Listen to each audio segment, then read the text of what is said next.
नमस्कार, मेरा नाम है आशीष तिवारी और आप देख रहे हैं खबर उत्तराखंड। क्या कहा जाए, देर आए दुरुस्त आए या फिर हुजूर बड़ी देर कर दी आते आते। अंकिता भंडारी हत्याकांड की सीबीआई जांच की घोषणा हो गई है, इसकी संस्तुति कर दी गई है। मुख्यमंत्री पुष्कर सिंह धामी ने इसकी संस्तुति कर दी है। एक प्रक्रिया है, संस्तुति करती है राज्य सरकार, केंद्र में जाता है, चूंकि वो केंद्रीय एजेंसी है सीबीआई, उसको एक संस्तुति भेजी जाती है कि इसकी जांच आवश्यक है कि सीबीआई से कराई जाए और उसके बाद सीबीआई इसको लेती है और फिर जांच शुरू करती है।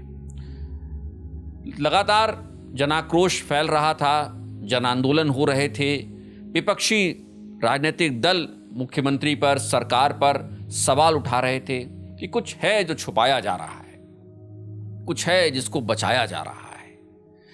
इन सारी गतिविधियों के बीच सरकार पर बहुत गहरा दबाव बनना शुरू हो गया था और हालात ये हो गए थे कि मानो सरकार ही खतरे में आ गई थी।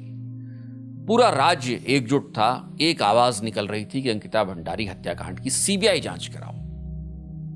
और आखिरकार लगभग 10 दिनों के इस अंतराल के बाद, जब 10-15 दिन हो गए हैं, उर्मिला सनावर ने वो अपना ऑडियो जारी किया जिसमें उन्होंने एक नाम लिया, बीजेपी के एक बड़े नेता का नाम लिया। उसके बाद तमाम परतें खुलती चली गईं और लोग आक्रोशित होते चले गए और अंकिता भंडारी हत्याकांड एक बार फिर से लोगों की जुबान पे आ गया। लोगों का जो विश्वास था एकदम डगमगा गया। एसआईटी की जांच पर से विश्वास बहुत हद तक पहले भी नहीं था। लोगों के मन में वो दबी हुई टीस थी जिसने जो इस ऑडियो के बाद भड़क उठी और लोगों ने आवाज उठानी शुरू कर दी।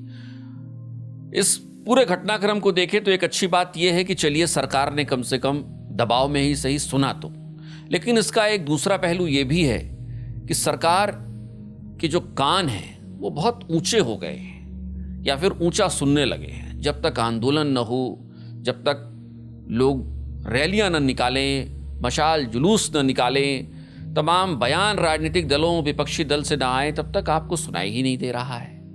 इतनी तेज आवाज में बोलने की जरूरत क्या है? सरकार तो वही होनी चाहिए जो जनता के मनोभावों को भी समझ ले।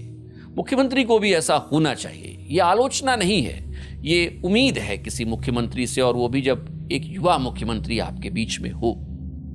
और किसी नवोदित राज्य के लिए, जिसके लिए खुद देश का प्रधानमंत्री ये कह रहा हो कि अगला दशक इसी राज्य का होने वाला है, उस राज्य के मुख्यमंत्री को जनता के मनोभावों को भी समझने की उम्मीद उससे की जानी चाहिए और ऐसा होना भी चाहिए।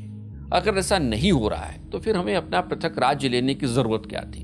इस नवोदित राज्य के लिए यह जरूरी है कि ऐसा हो कि जनता जो चाह रही है, सरकार में बैठे लोग, सरकारी मशीनरी, मुख्यमंत्री उन चीजों को समझ पाए। और ये रैलियां, पहाड़ से उतरकर लोगों को राजधानी देहरादून में आना पड़े, मुख्यमंत्री आवास की ओर कूच करना पड़े, झंडे झंडे उठाने पड़े, दराती लेकर निकलनी पड़े, उसके बाद आपके कानों तक आवाज पहुंचे, ये थोड़ा गलत है। तो ठीक है, अच्छी बात है कि आपने ये कर लिया है, इसकी संस्तुति कर दी है। लेकिन इन सारी चीजों के बीच में एक सवाल और भी अभी भी बना हुआ है। वो सवाल उर्मिला सनावर को लेकर है और सुरेश राठौर को लेकर है। उर्मिला सनावर की जो विश्वसनीयता थी वो थोड़ी संदिग्ध उस समय हो गई जब उन्होंने एक बयान दे दिया कि जिसमें, या उन्होंने नहीं दिया लेकिन जो उनको लेकर आने वाले दर्शन भारती हैं, दर्शन भारती ने जब वो बयान दिया कि सुरेश राठौर के कहने पर उर्मिला सनावर ने दुष्यंत गौतम का नाम लिया, उसके दबाव में लिया, सुरेश राठौर के दबाव में लिया। यही उर्मिला सनावर लगातार पहले कह रही थी कि ये ऑडियो है, सुरेश राठौर खुद बोल रहे हैं। उसके बाद वो गायब हो जाती हैं, तमाम थानों की पुलिस उनको ढूंढती रहती है। ये भी बड़ी अच्छी बात है। बड़ी अजीब बात है कि 3-3 थानों की पुलिस एक महिला को ढूंढ नहीं पा रही थी। सरकार के इकबाल पर चुनौती थी, इकबाल को चुनौती थी दे रही थी ये महिला, और उसके बाद बड़े ही रहस्यमयी तरीके से दर्शन भारती को वो महिला मिल जाती है, जिसे 3 थानों की पुलिस नहीं ढूंढ पाई, एसआईटी नहीं ढूंढ पाई, वो महिला दर्शन भारती को मिल जाती है। दर्शन भारती का एलआईयू तंत्र कह लीजिए, लोग उनका इंटेलिजेंस तंत्र जो है, यूनिट उनकी कितनी तगड़ी है कि उर्मिला सनावर से डायरेक्ट उनका, खैर ये मसला नहीं है। उर्मिला सनावर जिसके पास सबसे सुरक्षित खुद को महसूस कर रही थी, वो शायद दर्शन भारती रहे होंगे, तभी उनके साथ वो देहरादून आती हैं और दर्शन भारती ये बयान देते हैं कि सुरेश राठौर के दबाव में दुष्यंत गौतम का नाम लिया गया। अब ये बात अपने आप में संदेह को बढ़ाती है। उर्मिला सनावर पहले कुछ कह रही थी और दर्शन भारती की बातों पर यकीन किया जाए तो उर्मिला सनावर बाद में कुछ और कह रही है।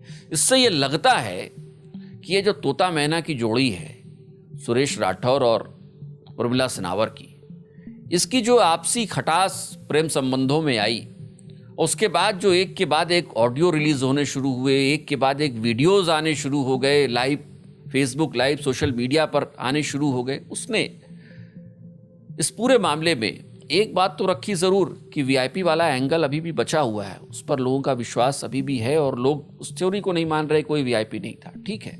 लेकिन इस सब के बीच इन दोनों की जोड़ी ने सरकार के इकबाल को चुनौती तो दी है।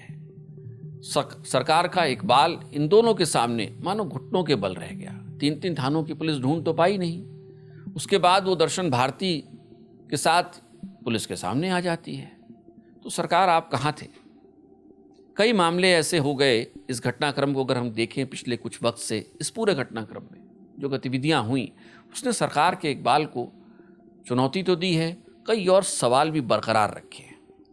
अंकिता भंडारी हत्याकांड से जुड़े कई मामलों की जांच सीबीआई अब नए सिरे से करेगी और हमें यकीन है, हमें यानी पूरे राज्य को यकीन है कि शायद अब सच वाकई में सामने आ पाएगा। और ये भी यकीन है कि न्याय की देहरी पर जब ये अब केस दोबारा जाएगा, सीबीआई जब इसे चार्जशीट बनाएगी, जब लेके जाएगी न्याय की देहरी पर, तो शायद अंकिता को मरणोपरांत ही सही लेकिन वाकई में पूरा न्याय मिल पाएगा। लेकिन इस सब के बीच ये जो सुरेश राठौर, दुष्यंत गौतम और ये दर्शन भारती और ये उर्मिला सनावर, ये सारी चीज़ें जो हुई हैं ये बहुत संदेहास्पद है, राज्य के लिए बहुत अच्छी भी नहीं मानी जा सकती हैं। इकबाल को चुनौती दी जाती है, क्या सरकार इन पर भी कोई कार्रवाई करेगी? ये भी एक बड़ा सवाल है। 2-2, 3-3 केस तो फिलहाल चल रहे हैं, लेकिन सरकार इन सारे केसेस को कैसे हैंडल करती है ये भी तो देखना होगा।